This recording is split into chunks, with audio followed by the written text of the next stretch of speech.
करतो की हरिभक्तबळेन सन्माननीय आमचे शनीश्वर वाकडे साहेब हे एकटे कार्यक्रम राबवत आहेत, परंतु त्यासाठी चैतन्य एक वेगळं निर्माण करतात.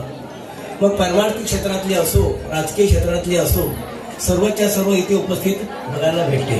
उदाहरणार्थ आमचे सोरे साहेब, आमचे जगदीश सरपंच साहेब, इंद्रजित आमचे साहेब, म्हणजे सर्व मान्यवर आणि या कार्यक्रमासाठी दरवर्षी आपल्याला उपस्थित दिसतात. याचं कारण असं आहे, त्यांचं समाजासाठी फार मोठी सेवा आहे. या परिसरामध्ये जिथे कीर्तन असेल, प्रवचन असेल, काही असो, सुखदुःखामध्ये असो, ते उपस्थित राहतात. आणि त्याचा परिणाम की जे गावालाही शक्य नाही ते एकटे करून दाखवते, हे त्यांचं वैभव आहे.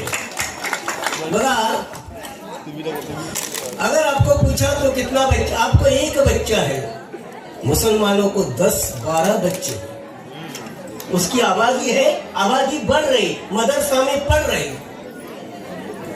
अगर आप एक बेटा और बच्ची में समाधान मानेंगे तो अगली समस्या को आपको खतरा बन सकता है.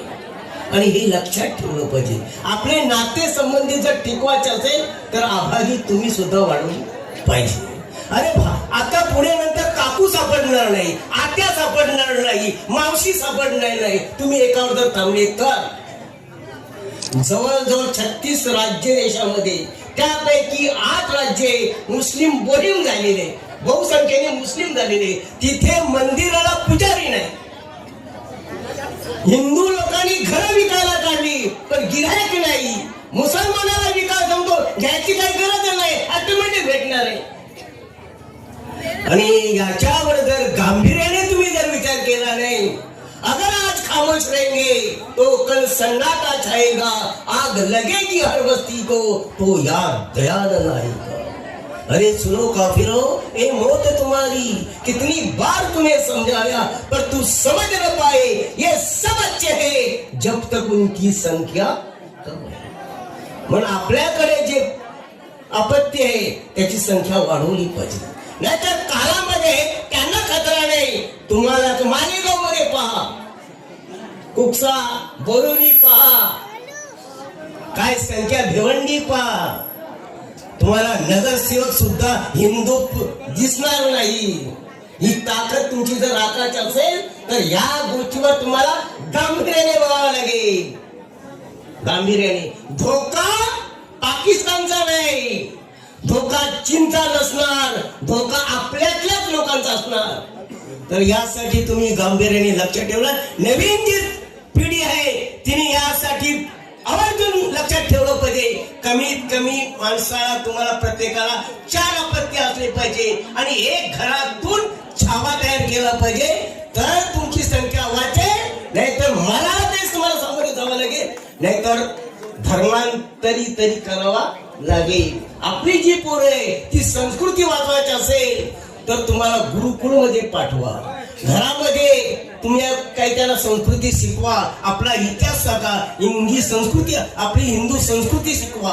हे जर तुम्हाला करावं लागेल. हे शक्य नसेल तर गावामध्ये मुलांना 8 दिवसातून सुट्टी असते, एखाद्या विद्वानाला तिथे ठेवा, त्याला हरिपाठ, हनुमान चालीसा, गीता कंठस्थ करून मुलांकडे घ्या आणि हे तुम्हाला करावं लागेल. जय हिंद, जय महाराष्ट्र. धन्यवाद बाबा, आपलं अमूल्य मार्गदर्शन या ठिकाणी. आणि एक सूचना राहिली सांगायची, आपली गोशाळा आहे, जवळजवळ 65 जास्त अधिक गोधन आहे. आणि हे जर राखायचं असेल, गाय राखली पाहिजे. गो माता तो धर्म की धुरी आहे. गो माता के बिना धर्म की कल्पना नाही कर सकती. आपल्या घरात यज्ञ करत असेल, शेण पाहिजे, गोमूत्र पाहिजे, दूध पाहिजे, तूप पाहिजे, त्याच्याशिवाय होऊ शकत नाही. मग असं दर्शन घेताना आमचं फुकट्यामध्ये घेऊ नका, आमचं दर्शन फुकट्यामध्ये घेऊ नका. इथे पैसे ठेवलेले आहे, तिथे यथाशक्ती धर्मान लोक आहे. प्रत्येकाने न सांगता आशीर्वाद त्यालाच मिळणार, जो दक्षिणा टाकेल त्याला. जर इथे टाकायचे दादा तुमची शंकाच अगोदर. जी वाकडे महाराज भागवत कथेचं आयोजन केलेलं आहे. खरोखरच आज त्या भागवत कथेचा म्हणजे काळ्याचं कीर्तन होतं, म्हणजे सांगता झालेली आहे. अतिशय दिमागदार पद्धतीचा हा सोहळा त्यांनी आयोजित केलेला आहे. मी नेहमी सांगत असतो की आपण समाजासाठी काही देणं लागतो याची जाणीव ठेवून जी माणसं काम करतात म्हणजे हरिभक्त पारायण शनेश्वरजी वाकडे महाराज. माणूस किती जगला त्याला महत्व नाही, परंतु तो कसा जगला याला फार महत्व आहे. आणि अशाच प्रकारचं जगणं हे प्रत्येकाने ठेवलं पाहिजे जे शनेश्वरजी वाकडे करत आहेत. आपण नेहमी समाजासाठी देणं लागतो याची जाणीव ठेवलीच पाहिजे. कारण याच्या पुढं आता जसं महाराजांनी सांगितलं, धर्माच्या बद्दल जे त्यांनी सांगितलं की आज आपण विचार केला तर 2 मुलं, 2 नाही तर बरीचशी जण एकच मुलावर ऑपरेशन करून ते आपला परिवार, सुखाचा परिवार करण्याचा प्रयत्न करीत आहेत.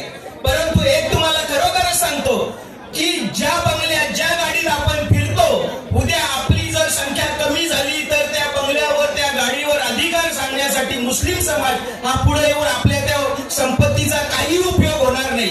यासाठी प्रत्येकाने जे महाराजांनी सांगितलं त्याच्याप्रमाणे आचरण करावं. मी आपल्याला नम्र विनंती करतो. शनेश्वरजी वाकडे हे प्रत्येक कार्यात हिरिरीने भाग घेत असतात. आगरी महोत्सवामध्ये त्यांचा सिंहाचा वाटा असतो. असा कुठलाही कार्यक्रम असो समाजाचा, त्याच्यासाठी ते हिरिरीने भाग घेतात. त्यामुळे खरोखरच मी मनापासून त्यांना धन्यवाद देतो. त्यांच्या हातून असंच कार्य घडत राहावं, उत्तरोत्तर त्यांची प्रगती होत राहावं अशी परमेश्वराजवळ प्रार्थना करतो आणि थांबतो. जय जय महाराष्ट्र.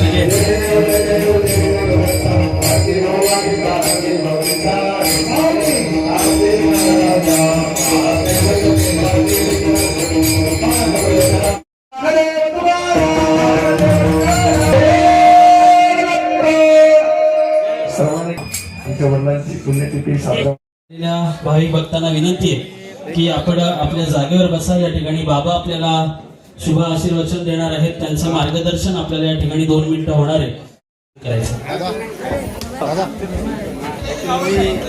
मच्छिंद्रनाथ महाराज ज्यांना धर्मगुरू ही पदवी आता राष्ट्रीय स्तरावर मिळालेली आहे असे असणारे काटई हे ज्या ठिकाणी स्वयंमी आपल्याला सर्वांना विनंती आहे, ज्यांचा उपवास आहे त्यांच्यासाठी देखील खिचडीची व्यवस्था या ठिकाणी केलेली आहे. त्यामुळे सर्वांना जरा हात पाय काही राहिला असेल तर कृपया मोठ्या अंतःकरणाने क्षमा असावी. पण जी मान्यवर मंडळी उपस्थित आहेत त्यांना विनंती आहे की आपण या ठिकाणी आपल्या सन्मानाचा स्वीकार करण्यासाठी मंडळी या संपूर्ण सोहळ्यात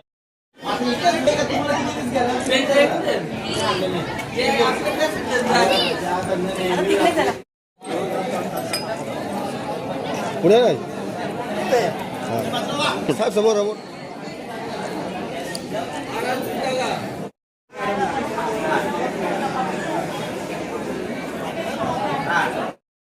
मामा चला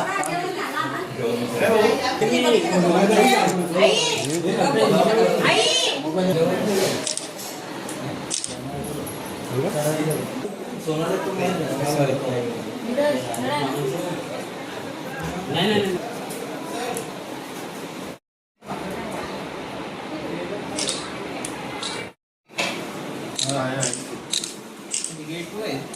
आणि अचानक विचार